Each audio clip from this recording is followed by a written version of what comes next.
Graça e paz, povo de Deus que está presente aqui neste culto presencial. Graça e paz a você, irmão querido, irmã preciosa que nos acompanha pela internet. Uma alegria muito grande poder iniciar esta pregação, esta live, e chegar até você que está presente. E você também que está presente longe, através do YouTube. Nós estamos presentes aí onde você está. É uma alegria poder chegar até você. E a expectativa do meu coração é que essa palavra da graça de Deus produza um grande fruto no teu entendimento, um grande fruto no teu coração.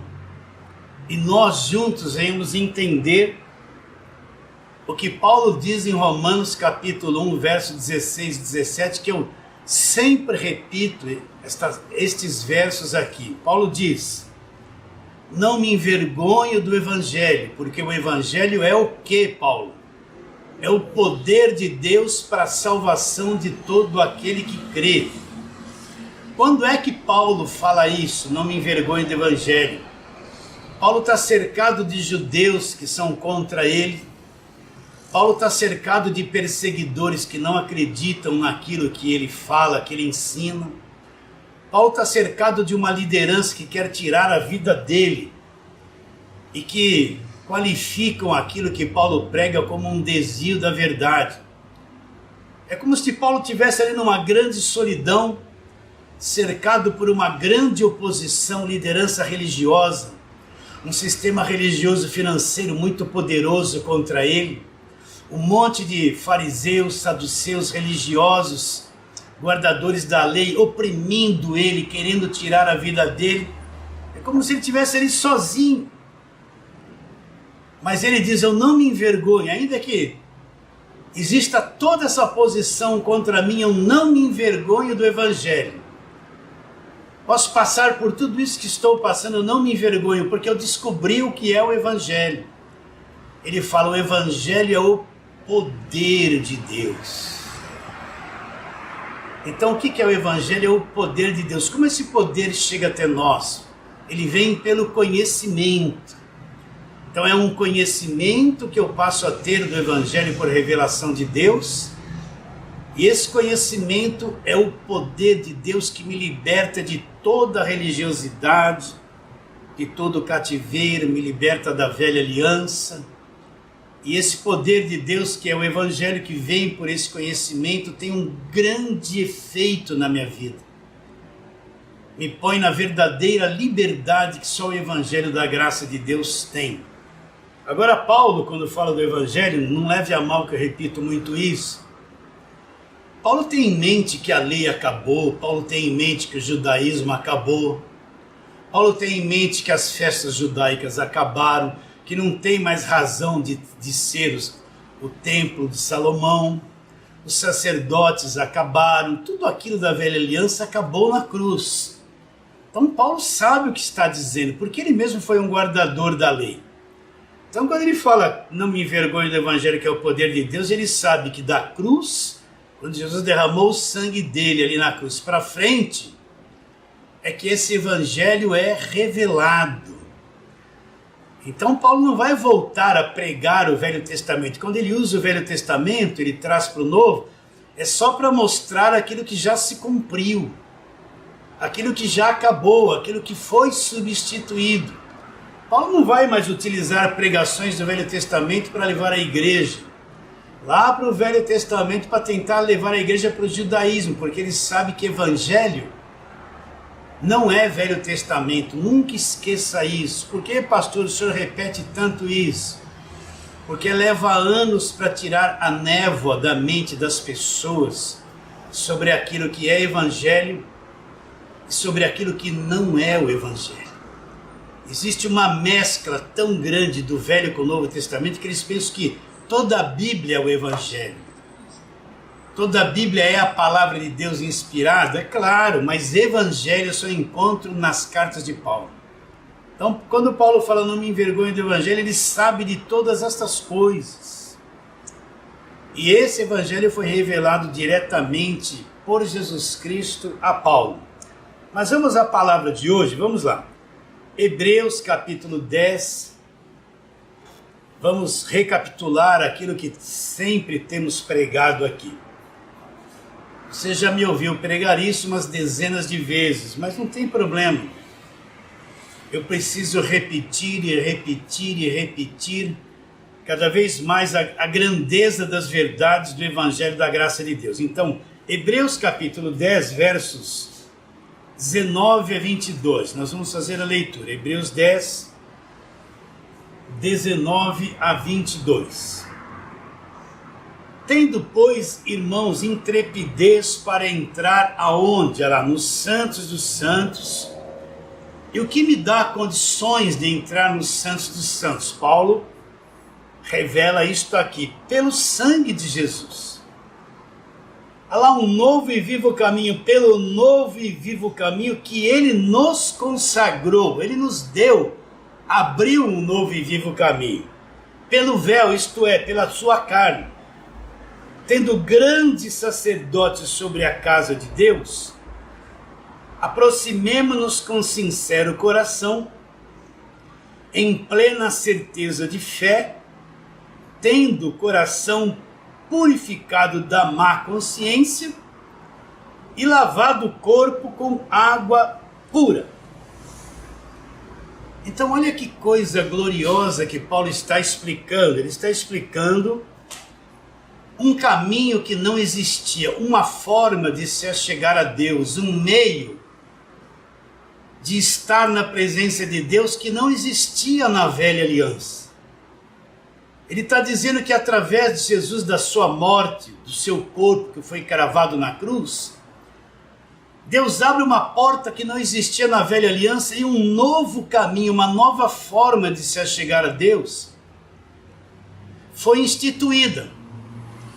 E substituiu aquela velha forma da velha aliança de se achegar a Deus. Está bem claro isso na sua mente? Então, um caminho novo foi aberto pelo sangue e pelo sacrifício daquele corpo de carne de Jesus. Agora, para quem ele está dizendo isso? Convém ressaltar. Quem são os hebreus? Quem são os hebreus que o escritor se refere nesta carta? Então você tem que saber isso bem. São judeus que nasceram debaixo da lei. É aquele povo judeu, os hebreus são judeus, eles nasceram debaixo de lei desde criança. Eles são levados nas sinagogas, eles aprenderam sobre os sacerdotes, sobre as festas judaicas, sobre os sacrifícios de animais, sobre a velha aliança. Eles tiveram muito ensinamento sobre a sarça que ardeu, o mar que se abriu, Moisés subindo no monte trazendo as tábuas da lei. Eles conhecem sobre quando os pais estavam no deserto, sem água, aí saiu água da rocha. Eles conhecem muito sobre o maná que caía do céu, e Deus sustentou aquele povo no deserto com um pão vindo do céu. Eles conhecem a história dos 7 mergulhos de Naamã, de Gideão, de Elias, de Jeremias, de Moisés. Eles conhecem tudo isso. Eles aprenderam desde pequeno que uma vez por ano eles têm que ir no templo apresentar um sacrifício para cobrir o pecado que eles cometeram durante o ano inteirinho. Eles sabem que o sumo sacerdote só entrava naquele lugar chamado Santos dos Santos uma vez por ano, com sangue de animais, para poder fazer expiação pelo seu próprio pecado, porque ele era pecador, e pelo pecado de toda a nação. É a religião nacional. Então esses são os hebreus. É uma carta direcionada para quem vivia debaixo de lei, nasceu, era judeu, e viveu uma vida toda aprendendo os ensinos de Moisés. Então, olha a mente destas pessoas cheias de dificuldades para poder se abrir para Jesus Cristo e entender que houve uma mudança de aliança. Olha a dificuldade que essas pessoas têm. Só que muitos deles estão vindo para o Evangelho. Então, o escritor de Hebreus escreve esta carta para fazer o quê? Ele é um profundo conhecedor da lei, para ajudar estas pessoas que estão vindo para o Evangelho e ensiná-los que Cristo substituiu tudo do Velho Testamento. Que o sacrifício da cruz substituiu todos os sacrifícios do Velho Testamento.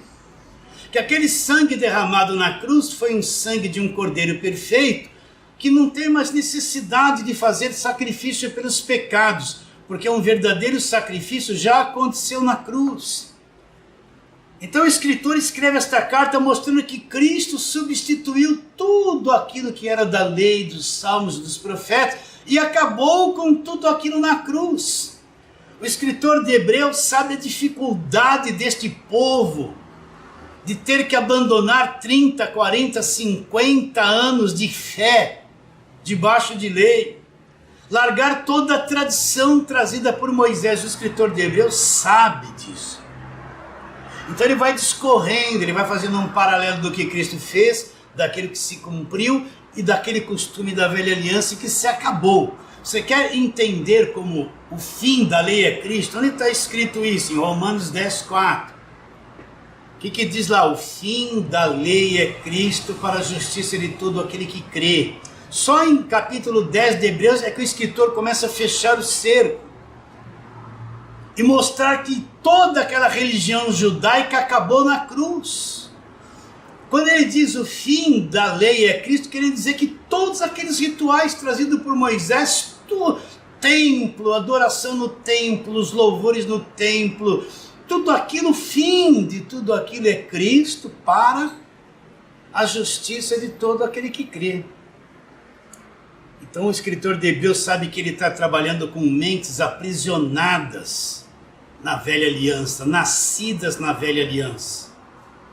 O avô foi, o bisavô foi, o avô foi, o pai foi, e ele é.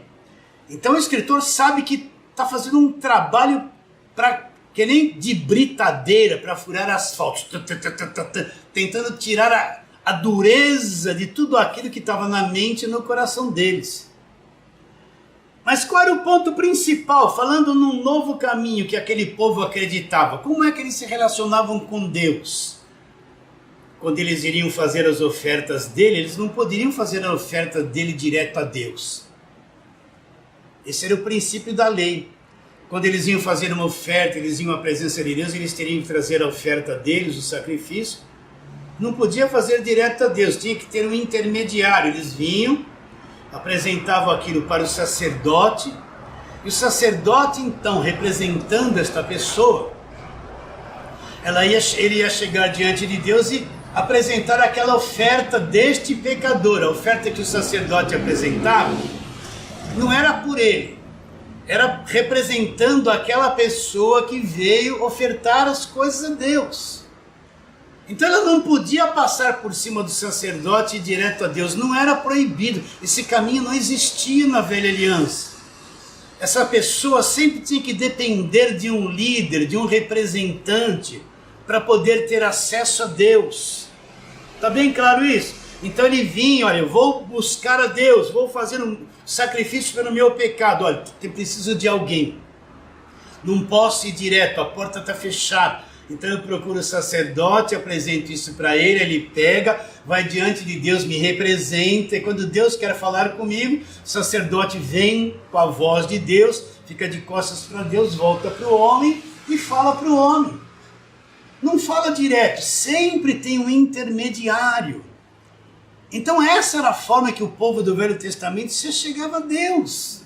Não podia ir direto, dependia de alguém que era um sacerdote, que iria representá-lo diante de Deus. Ele não tinha liberdade de se achegar a Deus. Esse sacerdote, uma vez por ano, era o dia da expiação, ele ia fazer uma expiação pelo pecado de toda a nação. Então, toda a nação trazia os sacrifícios, aquelas coisas todas. A nação não podia chegar direto a Deus, então o sacerdote pegava aquele sangue, só para você entender, pegava, ia entrar nos santos dos santos, onde estava a presença de Deus, aquela parte mais profunda do templo, ou antes do tabernáculo. para representar aquele povo, aspergir aquele sangue. Então, qual a dificuldade que esses hebreus tinham na mente? Como vou me achegar a Deus? Eu preciso de alguém, de um sacerdote, eu não posso ir direto a Deus. Não posso fazer a minha oferta, o meu sacrifício direto a Deus.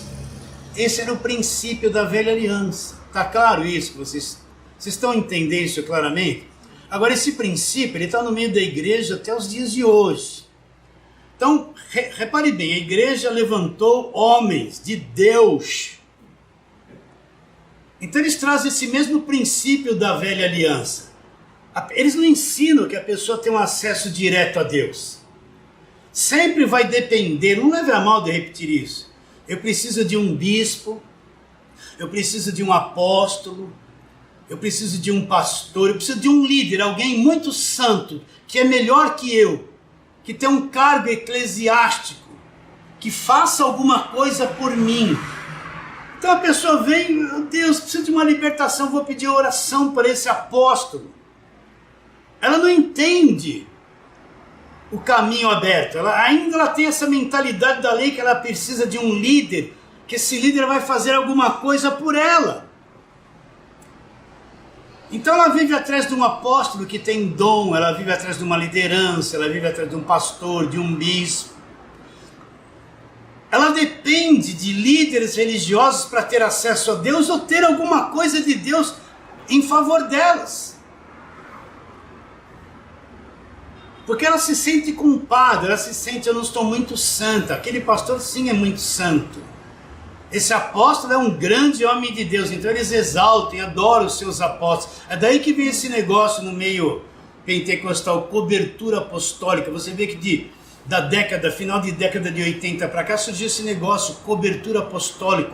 Surgiram os primeiros apóstolos no Brasil, então a cobertura apostólica é isso, é um indivíduo que é apóstolo e a igreja toda está sujeita a ele. Deus só fala com ele, ele é a boca de Deus para o povo, e ele dá cobertura, tudo que ele falar vai cobrir a igreja.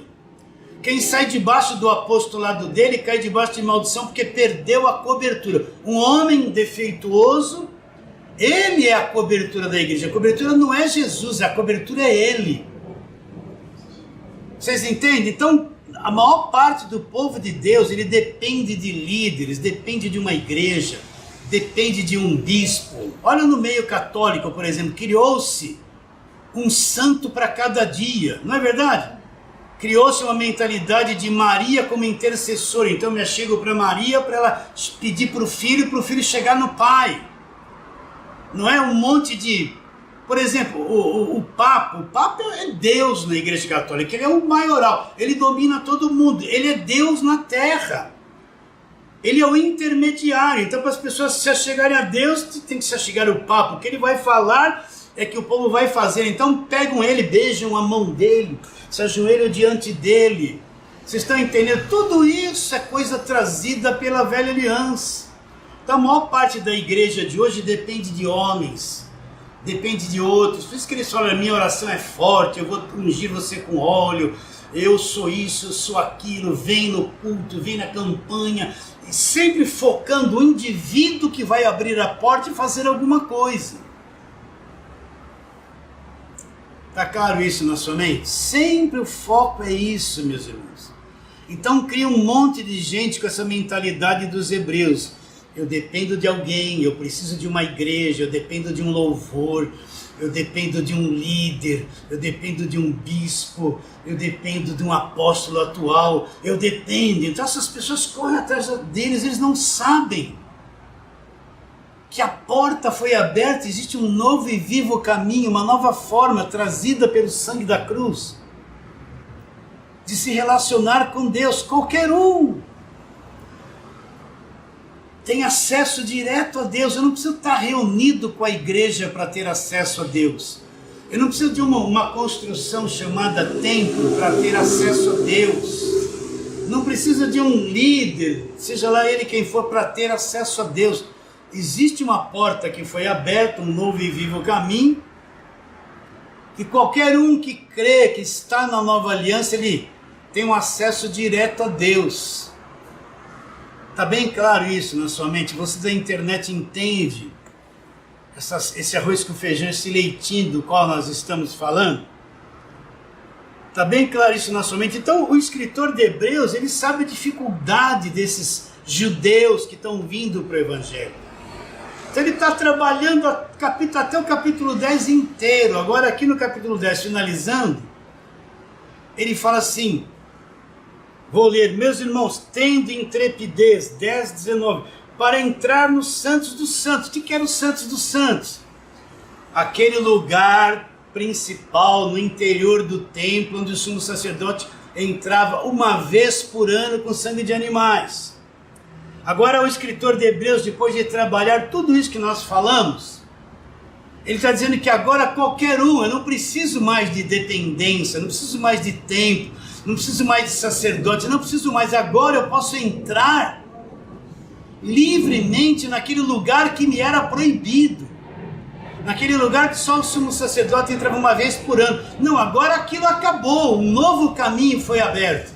Então agora eu posso entrar com intrepidez, sem culpa, sem condenação, sem receio, sem medo, direto nos santos dos santos, na presença de Deus. Não preciso mais de intermediação de nada. Cristo é o nosso verdadeiro mediador que abriu esse novo e vivo caminho. E Deus não está preso agora num lugar chamado templo. Deus não está preso agora num lugar chamado igreja ou tabernáculo. Não, quando o véu do templo se rasgou, então Deus saiu daquela caixinha, entende? Agora, através de Cristo, Deus é acessível a todas as pessoas, em qualquer lugar que elas estejam. Não depende mais de construção, não depende mais de templo de Salomão, de torre, de sino, de altar, porque nem existe mais altar. Altar é mentalidade de templo. Igreja, se tem um lugarzinho, pode se chamar de púlpito, nada mais que isso. Então ele está dizendo, olha, agora tudo aquilo se passou. Em qualquer lugar, aquele que acredita em Jesus Cristo tem acesso direto à presença de Deus, sem nenhuma interrupção.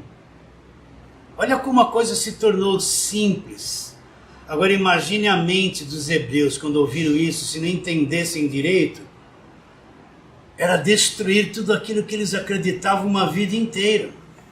Por isso que para entrar no Evangelho da Graça de Deus acontece isso.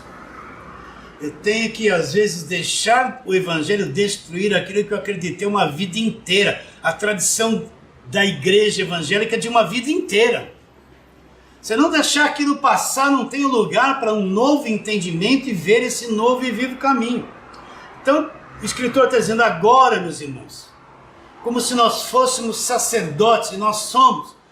Agora nós não precisamos mais de tudo aquilo, nós podemos estar na presença de Deus com intrepidez, sem culpa, sem acusação, sem condenação, porque um novo e vivo caminho foi aberto.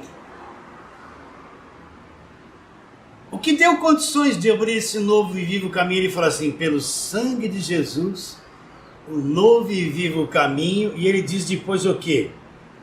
Olha lá o verso seguinte, vou ler, 19, tendo pois intrepidez para entrar nos santos dos santos, pelo sangue de Jesus, pelo novo e vivo caminho que ele nos consagrou.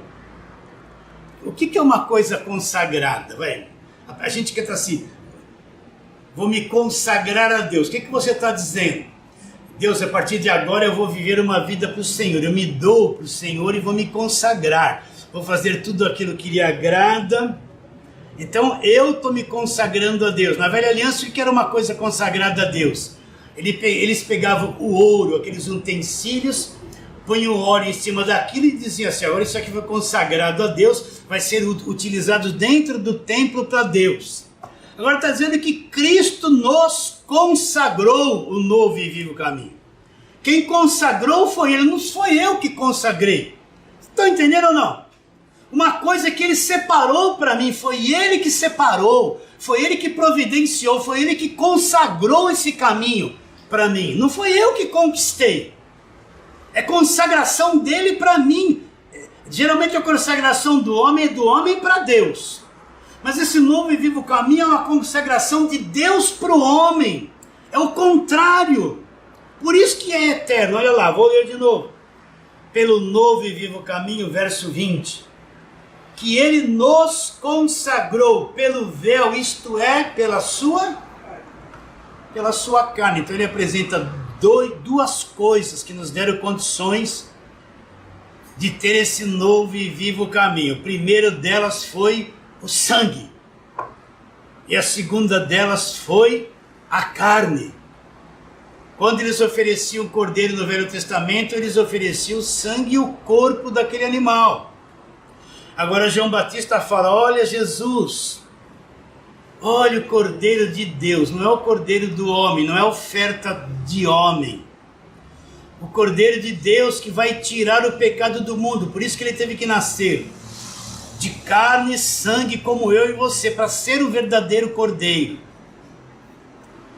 Vocês estão entendendo? Ele não podia vir como Deus e resolver o problema. Ele precisava cumprir a lei para remover a lei. Então ele vem em forma de homem, de carne e sangue. E no sangue e na carne dele é que ele vai remover a velha aliança e abrir um novo e vivo caminho. Por isso que eu preciso compreender quem Jesus era. Quando a pessoa fala em Jesus, ela pensa que Jesus foi um homem como eu, como você. Entende? A carne dele era uma carne igual à minha. Não, ele não foi nada disso. Ele é chamado de segundo Adão. O primeiro Adão, antes do pecado, não tinha essa carne que nós temos agora. Ele viveu lá 2 capítulos em perfeição, em super santidade. Essa carne veio a ser isso depois que ele cometeu o pecado lá de comer o fruto. Foi alterado o corpo dele, foi morto no espírito, alma destruída, se tornou isso que somos. Vamos ler um texto aqui, Romanos 8, nós falamos muito já isso hoje, né? Para que você entenda. Isso aí quem está debaixo de lei não gosta desse tipo de pregação, não entende nada do que nós estamos falando. Romanos 8, vamos ler desde o 1, mas a tônica é o 3. Agora, pois, já nenhuma condenação existe para os que estão em Cristo Jesus. Porque a lei do Espírito da vida em Cristo Jesus me libertou da lei do pecado e da morte. Assunto encerrado. Olha lá, porquanto que for impossível a lei, no que estava enferma pela carne, isto fez Deus enviando seu próprio Filho. Agora olha o detalhe que você tem que atentar. Em semelhança de carne pecaminosa. Ele não está dizendo que foi enviado com a carne pecaminosa. Ele veio com uma carne que tinha uma semelhança, que tinha uma mesma aparência, mas não a mesma substância. Você tem que entender isso. Em semelhança à carne pecaminosa no tocante ao pecado, ela com efeito condenou Deus. Aonde que o pecado foi condenado? Na carne. Então vamos trabalhar sobre isso. Você já sabe, mas vamos recapitular. Você sabe que Jesus teve a mãe terrena, Maria, mas ele não teve um pai humano. Porque se ele tivesse tido um pai humano, todos são contaminados, ele nasceria contaminado e ele nasceria pecador. Então ele não teve um pai humano. Entende? Quando o anjo chegou para Maria e falou assim, salve, bem-aventurada, você vai dar à luz uma criança, explicou tudo direitinho. Ela falou assim, como será isso? Eu não tenho conhecimento de homem algum. Ele falou assim, isso vai ser de uma forma diferente. Vai descer sobre você o Espírito Santo e este ente santo que há de nascer será chamado Filho do Deus Altíssimo. Então Jesus não teve uma semente humana, masculina de um homem pecador. A semente dele veio de Deus, vocês estão entendendo? Uma genética de Deus, aquilo que foi inseminado no ventre de Maria, é uma semente de Deus. De Deus, está claro isso? Então, Jesus, o nascimento dele não teve parte com a carne caída, com o homem caído. A genética dele veio de Deus. Olha como isso é importante. Então, quando ele nasce, ele não herdou nada de Adão, não herdou nada da carne pecaminosa. A carne dele era semelhante, ele tinha a mesma aparência de cada um de nós. Semelhante não quer dizer que é igual. Então, quando Jesus Cristo nasce, a carne dele é uma carne perfeita, que não tem pecado. Se a carne dele fosse igual à nossa, Ele não poderia ser o cordeiro perfeito, ele seria um cordeiro com mancha, não se cumpriria o sacrifício perfeito. Então, você está preso numa natureza humana caída, que pende por mal.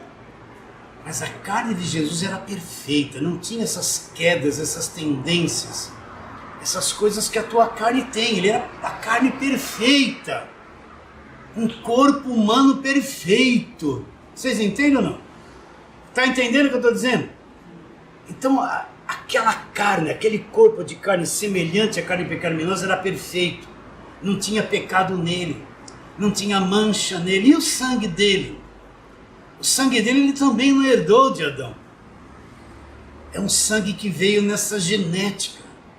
É um sangue de Deus que veio nessa semente, posto no ventre de Maria. Então, o sangue dele não veio manchado com a genética do pecado como nós nascemos. O sangue dele é um sangue que veio dos céus. Você entende isso?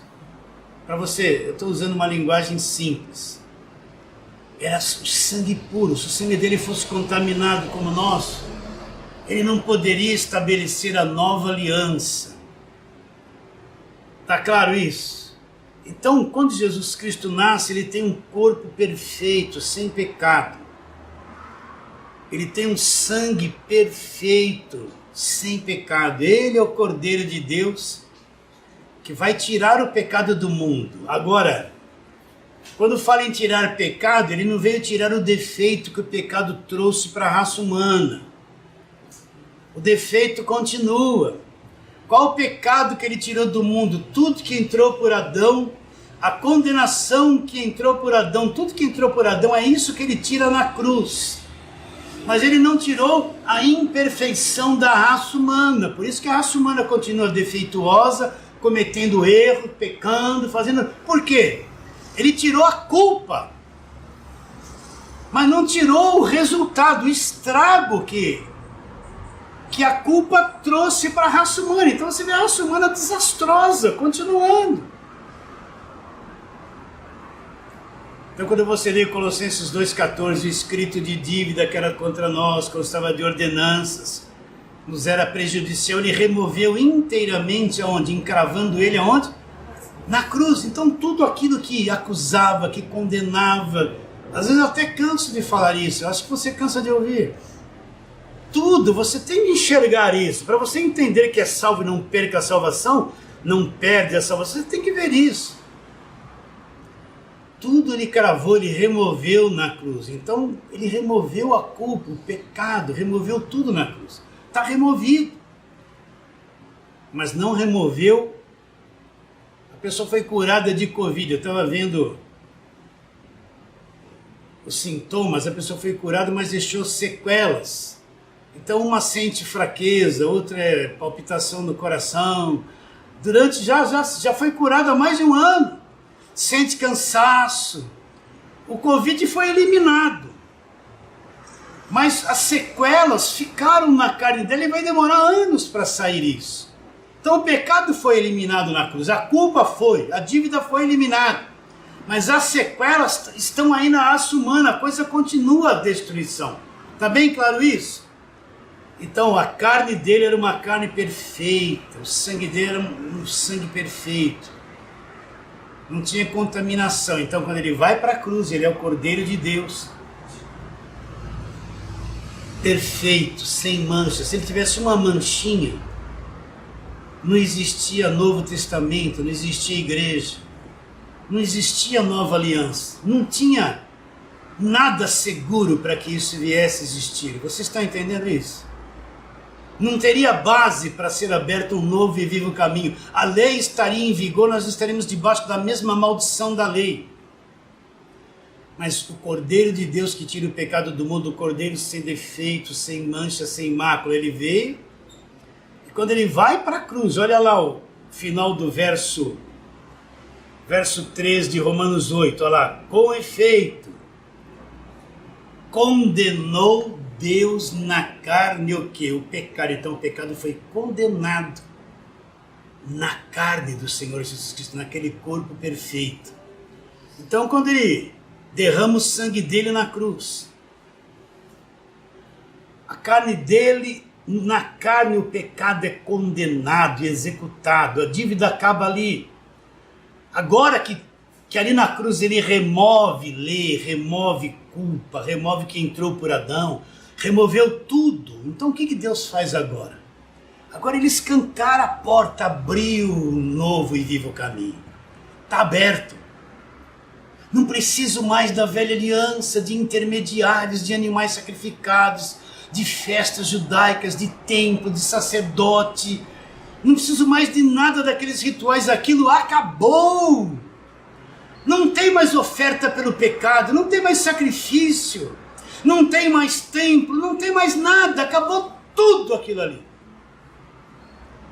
Então agora a parede da separação é removida, um novo caminho abre. Entende o que eu estou dizendo? E está aberto há mais de 2000 anos.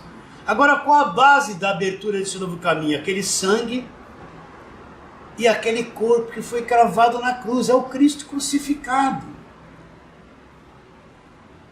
Acabou, a porta está aberta, o perdão já aconteceu, a remoção da culpa já aconteceu. Cristo é o único mediador entre Deus e os homens. Ele fala, Jesus Cristo homem. Por que Jesus Cristo homem? Porque ele teve um corpo de carne e sangue, perfeito. E com este sangue ele nos comprou definitivamente para Deus. Somos dele para sempre. Então agora, meu irmão, a religião acabou, meus irmãos. De vez em quando a gente faz da igreja evangélica uma religião evangélica, cheia de ritual, cheio de regrinha, cheio de costumezinho, cheio de precinho para pagar. Vocês estão entendendo? Cheio de deuses, em forma de apóstolos, de santos. E eles não mostram o caminho aberto. Então agora, vamos supor agora, uma pessoa que não entendia nada da Bíblia, ele ouviu uma pregação sobre Jesus Cristo, ele creu, nasceu do alto, é salvo.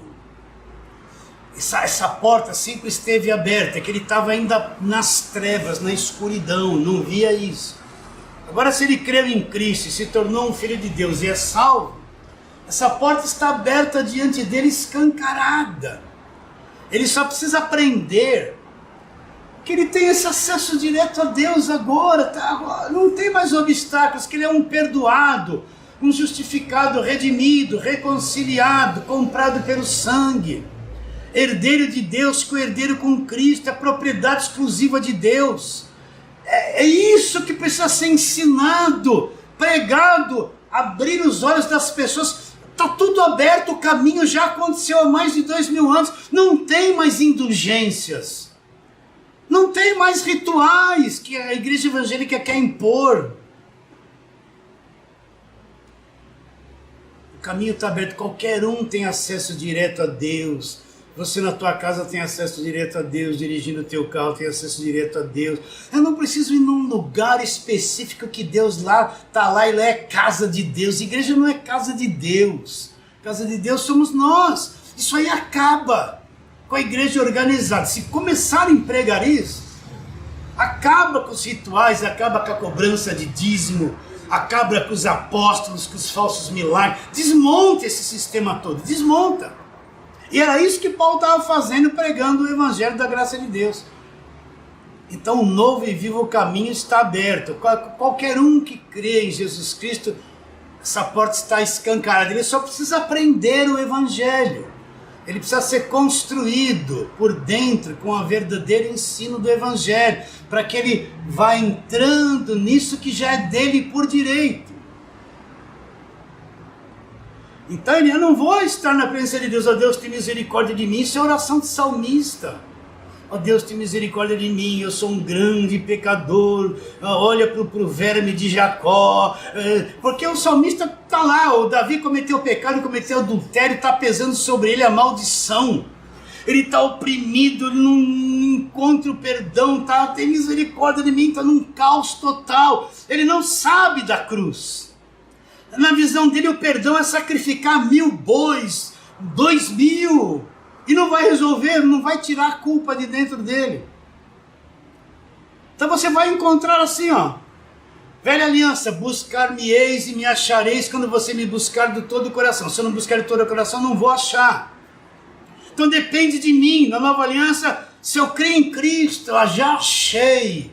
Eu não vou ficar buscando Deus, porque Deus já vem para dentro de mim, Ele já vem habitar dentro de mim na nova aliança. O novo e vivo caminho foi aberto. Eu tenho que buscar o conhecimento do que aconteceu, que é o conhecimento do Evangelho, da graça de Deus. Está claro isso na tua mente? Está bem claro? Você tem essa fé? Quando você está sozinho lá, lhe bate umas angústias, você entende que isso é verdadeiro? Quando parece que você está sozinho e Deus te abandonou, a mentira da alma. Está bem claro que a porta está aberta e nada se fechou e Deus não está bravo com você, não está te cobrando nada e tudo já foi pago na cruz. Você tem esse entendimento ou fica meio depressivo achando que está devendo alguma coisa para Deus? Então é isso que, depois de ensinar tantas coisas até o capítulo 10 de Hebreus, o escritor está mostrando que para aqueles judeus, aquela mentalidade fechada, olha, um jeitinho, tudo aquilo acabou. O capítulo 10 ele começa dizendo, quer ver o capítulo 10 de... Olha aqui o capítulo 10 de Romanos, vamos lá, abra aí, Romanos 10. Para você entender que o fim da lei é Cristo. Olha lá, Romanos 10, 1. Irmãos, a boa vontade do meu coração é minha súplica a favor deles. A favor deles quem? Dos judeus, que eram os irmãos de Paulo, irmãos de sangue. É para que sejam salvos. Para que sejam, então não eram salvos debaixo da lei. Continua. Porque lhes dou testemunho que eles têm zelo de Deus. Olha lá, porém não com entendimento. Eles eram zelosos das coisas de Deus, mas sem entendimento da verdade. Eles estavam no entendimento da lei. Agora olha o que Paulo fala. Porquanto desconhecendo a justiça de Deus e procurando estabelecer a sua própria justiça. Para aí, o que Paulo está dizendo? Ao invés deles conhecerem a justiça da cruz, o que Deus fez, isso é a justiça de Deus. Eles desconheceram o que foi feito na cruz e puseram as suas obras no lugar do que Cristo fez, para estabelecer a sua própria justiça. A justiça própria, eu pago o preço, eu faço isso, eu jejuo, eu estou lá, eu subo no monte, eu sou dizimista, eu faço campanha. É a justiça própria. O que é a justiça própria? Eu consigo as coisas por esforço, por aquilo que eu pago, por aquilo que eu faço, não por aquilo que Cristo fez. Então Paulo fala, eles são zelosos de Deus? São, olha lá. Verso 2 de novo, porque eles dão o testemunho de que eles têm zelo por Deus, não porém com entendimento. Porquanto desconhecendo a justiça de Deus e procurando estabelecer a própria justiça. Então você vê, uma igreja evangélica que só põe peso nas pessoas, e o que eles pregam é você estabelecer a sua própria justiça diante de Deus, é anular a cruz. Você que vai conquistar, você que vai pagar o preço, você que vai ser cabeça não cauda, você, e promovem pregações em cultos para as pessoas lutarem nessa direção. É daí que vem derrubando gigantes, derrubando as muralhas, conquistando o impossível, alcançando, todo o homem se matando de fazer coisas para alcançar, e aquilo que Cristo já nos deu gratuitamente, através da justiça de Deus, que eu não preciso fazer nada. Então eles estavam desconhecendo a justiça de Deus e procurando estabelecer a própria justiça. Eles não se sujeitaram àquilo que Cristo fez na cruz, a justiça que vem de Deus. O que Deus quer? Que eu me sujeite a essa justiça que veio da cruz. Me submeta e creia, e pare comigo mesmo, fala assim, eu desisto. Eu entendi, eu desisto de tentar fazer esse monte de coisa, porque Ele já fez tudo por mim. Eu tenho que me alegrar e cantar essa alegria, pregar essa alegria. Aí depois Paulo dá o desfecho final lá, o fim da justiça própria, o fim da lei é Cristo, lá, para a justiça de todo aquele que crê, no verso 4. Então essa porta, pena que a gente demora 20 anos para entender isso. Pena que a gente passa tanto tempo dentro da igreja e canta e cumpre tantos rituais. Pena não, tudo tem um tempo de Deus, mas para depois de 20 anos entender isso e falar essas coisas quando já podia ter falado há 40 anos atrás. Entende isso ou não? Então, um novo e vivo caminho foi aberto. O que é pregar o Evangelho? Pregar o Evangelho não vem aqui na igreja que a sua vida vai mudar. Faça uma campanha que você vai ficar rico da noite para o dia. Faça um voto aqui no envelope que Deus vai resolver o seu problema financeiro. Você está com um problema na família, vem fazer uma campanha para a família. Está indo mal financeiramente, campanha da prosperidade. Você está com um problema num filho nas drogas, venha fazer uma campanha para o nome do filho. Então as pessoas vão em busca de solução, isso não é evangelho, velho. Deus vai mudar, receba hoje, tenha fé, estenda a mão, toca no manto, leva a água orada, e o povo está atrás disso, ó. E não entende o que é o evangelho da graça, o que já foi feito na cruz. Estão todos debaixo da lei, do véu e da escravidão. Então o caminho está aberto. Entende? Descansa. Está aberto, eu só preciso crer, estou dentro dele. Estou dentro dele e eu tenho um relacionamento com o Pai, sem culpa. De vez em quando eu dou umas mancadas. Eu olho para Deus, o caminho aberto, e Deus olha para mim. Você está surpreso? Ainda você não conhece a carne direito. Não é? Você entende? Ele não está assim. Olha o que esse meu filho fez, eu preciso provar para... Ele precisa provar para mim que ele me ama. Ele precisa pegar o Isaac dele e matar para provar que ele nem provou Abraão. Eu tenho que dar o Isaac. Não... Isso é velha aliança, gente. Então foi ele que me chamou e pôs essa verdade dentro do coração, não tenho mérito. Então Deus está assim comigo, muito íntimo, achegado ele comigo, sem obstáculos, sem culpa, sem condenação, não é? De vez em quando durante o dia você trabalhando, fazendo suas coisas, você até esquece de Deus, está agitado, tem compromisso, tem isso, vai no mercado, a dona de casa fazendo a comidinha que as crianças vão chegar e o maridão está com aquela fome de leão, né? Você até esquece que Deus existe, fica nervoso, né? Mas a palavra não se alterou, ele não está, você não está me buscando hoje. Continua no nível espiritual, tudo em paz, tudo tranquilo, tudo seguro, tudo salvo, nada se alterou. É só o nosso estado emocional que está cuidando da coisa da vida, que esqueceu um pouco de Deus. Dá umas mancadas, ai Senhor, eu dei mancada, quase que eu falei um palavrão hoje. Me irritei, fui grosso com as pessoas. Nossa, fiz tanta coisa errada, eu tenho uns funcionários na minha disposição, eu humilhei o funcionário hoje, não devia, podia ter chegado manso, conversado com ele orientado de uma forma que ele cresceria, mas eu fui grosso, briguei, humilhei. Eu chego diante de ti todo chumbadão aqui. Aí Deus fala assim, você está chumbado para você. Para mim não, para você. Você não sabe que você é assim ainda? Olha aqui para mim, ó, tá limpo. Entende o sangue que foi derramado na cruz? Vocês estão entendendo como facilitou as coisas na nova aliança? Vamos um pouquinho mais para frente para nós irmos para o fim da pregação. Vamos lá, Hebreus 10 de novo, olha lá. Hebreus capítulo 10, onde nós estávamos. Vamos ler de novo o mesmo texto. Irmãos, tendo pois irmãos intrepidez para entrar nos santos dos santos, o que me deu condições pelo sangue puro de Jesus, pelo novo e vivo caminho, a carne dele foi crucificada e o pecado condenado ali, pelo novo e vivo caminho que ele nos consagrou pelo véu, isto é a sua carne, olha lá, tendo grandes sacerdotes sobre a casa de Deus, agora ele é o verdadeiro sacerdote. E onde ele está agora? À destra de Deus nos lugares celestiais. Não está mais trabalhando.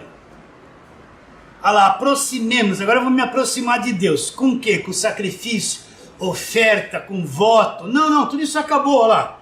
Aproximemos-nos com sincero coração. Coração que entende a graça, sincero diante de Deus. Olha lá. em plena certeza de fé. Eu não estou com dúvida se Deus vai me aceitar. Eu não estou com dúvida se fui perdoado ou não. Eu estou com um coração sincero, convicto, plena certeza de fé. Não duvido que estou na presença de Deus. Ela tendo o coração purificado da má consciência. O que é a má consciência? A má consciência é causada sobre a lei. A lei pede tanta coisa e o homem não consegue cumprir. Então vem uma acusação na cabeça, ó. Deus não está contente com você, você não pagou esse preço, você não jejuou 3 vezes por semana, olha, você usou o dinheiro do dízimo para pagar o IPVA do carro. Deus não está contente com você, você está dando mancada, ele vai pesar a mão. Então a consciência de quem está debaixo de lei, ó, você não veio na vigília. Por quê, irmão? Você deu brecha. Entende? Ó, nessa é uma campanha do Monte Sinai, você não fez a fogueira santa, não pegou o envelope, ó, a consciência. O que é a má consciência? Uma consciência tão cheia de acusação, de culpa, que a tua consciência contra você, ela te bombardeia de cobrança. Você está devendo, você está falhando, você está devendo, você está falando. Aí vai num lugarzinho que tem aquela irmãzinha, a ungida de Deus. O que você está fazendo para Deus lá, labacaia? Deus me mostra que você está dormindo muito, né? E lá vem aquela pregação da lei que mata todo mundo. Aí vai lá no grande apóstolo do Brasil, não pegou envelope, não pegou dízimo, não pagou no carnê, olha a maldição de Deus, Gálatas 3, Jeremias 3, pronto. Vocês estão entendendo a consciência? Vai triturando a cabeça da pessoa. Quando a pessoa vai se chegar a Deus, ela está com uma consciência tão destruída, que isso dá uma visão de um Deus para ela, um Deus que está condenando, oprimindo ela, vai mandar ela para o inferno, porque ela não conseguiu cumprir tudo aquilo.